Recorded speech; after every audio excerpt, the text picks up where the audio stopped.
Hello the winners, Assalamualaikum warahmatullahi wabarakatuh.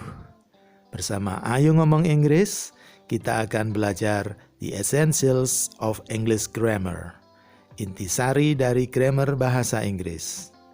Sebelum kita mulai, untuk yang belum subscribe, jangan lupa subscribe dan aktifkan tanda lonceng. Ini dia pembahasan kali ini. Parts of speech, bagian-bagian kalimat. Sebelum kita belajar membuat kalimat dalam bahasa Inggris, marilah kita pelajari bagian-bagian kalimat atau jenis kata dalam bahasa Inggris. Ada 8 jenis kata dalam bahasa Inggris.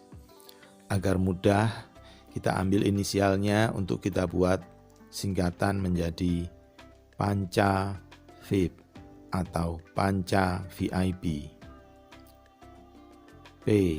Pronoun atau kata ganti. A. Adjektif atau kata sifat. N. Noun atau kata benda. C. Conjunction atau kata hubung. A. Adverb atau kata keterangan. V. Verb atau kata kerja. I. Interjection atau kata seru. P. Preposition atau kata depan.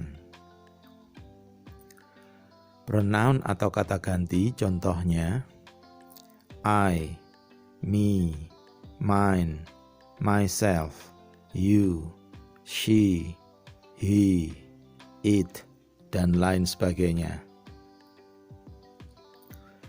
Adjektif atau kata sifat contohnya my, fast, big, old, oval, red, Asian, iron, dan lain sebagainya.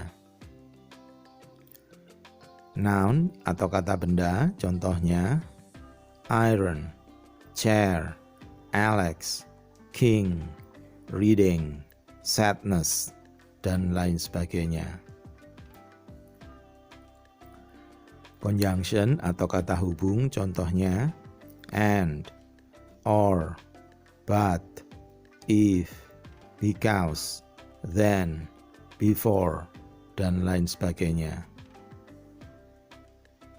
Adverb atau kata keterangan contohnya well, fast, slowly, today, often, before, dan lain sebagainya.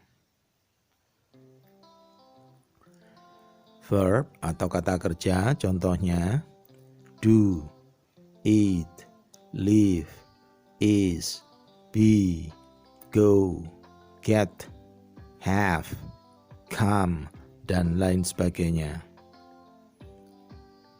Interjection atau kata seru contohnya oh, hooray, look, peace, hi, damn it, dan lain sebagainya. Preposition atau kata depan contohnya in, on, at, inside, outside, before, dan lain sebagainya. Selain 8 jenis kata yang sudah kita bahas, saya menambahkan 2 jenis kata lain, yaitu artikel dan question words. Artikel atau kata sandang seperti the, a, an. Question words atau kata tanya seperti who, whom, what, which, whose, how, where, when, dan lain sebagainya. Perhatikan, ada kata-kata yang saya jadikan contoh untuk beberapa jenis kata.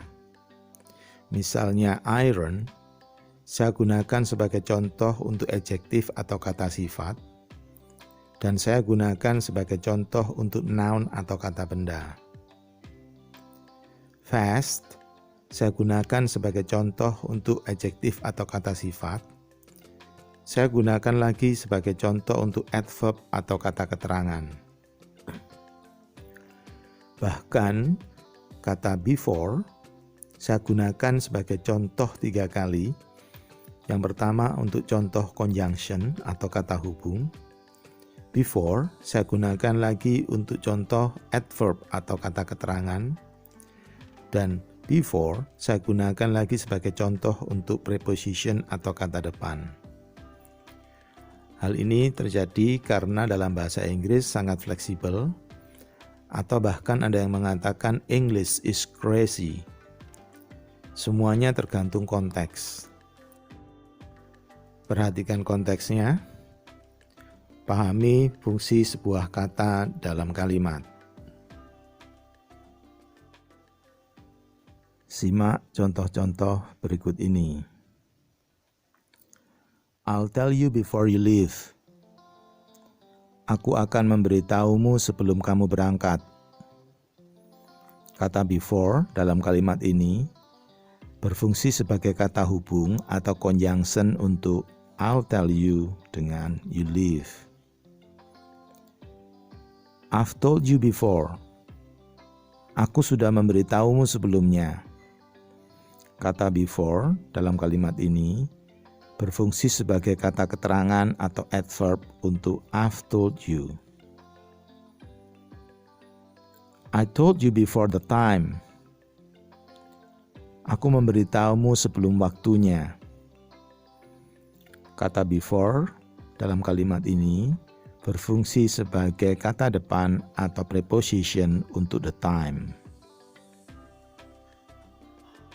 Sekali lagi, perhatikan konteksnya dan pahami fungsi sebuah kata dalam kalimat. Simak juga contoh berikut ini.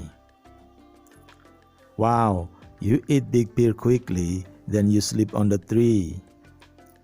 Wow, kamu makan buah pir yang besar dengan cepat, lalu kamu tidur di pohonnya. Dalam kalimat ini, kata wow sebagai interjection atau kata seru. You sebagai kata ganti atau pronoun. It sebagai kata kerja atau verb. Big sebagai kata sifat atau adjektif. Beer sebagai kata benda atau noun. Quickly sebagai kata keterangan atau adverb. Then sebagai kata hubung atau conjunction. You sebagai kata ganti atau pronoun. Sleep sebagai kata kerja atau verb. On sebagai kata depan atau preposition. The sebagai kata sandang atau artikel. Tree sebagai kata benda atau noun. Demikian pembahasan kali ini. Semoga bermanfaat. Agar tidak ketinggalan video berikutnya, jangan lupa subscribe dan aktifkan tombol lonceng. Terima kasih. Wassalamualaikum warahmatullahi wabarakatuh.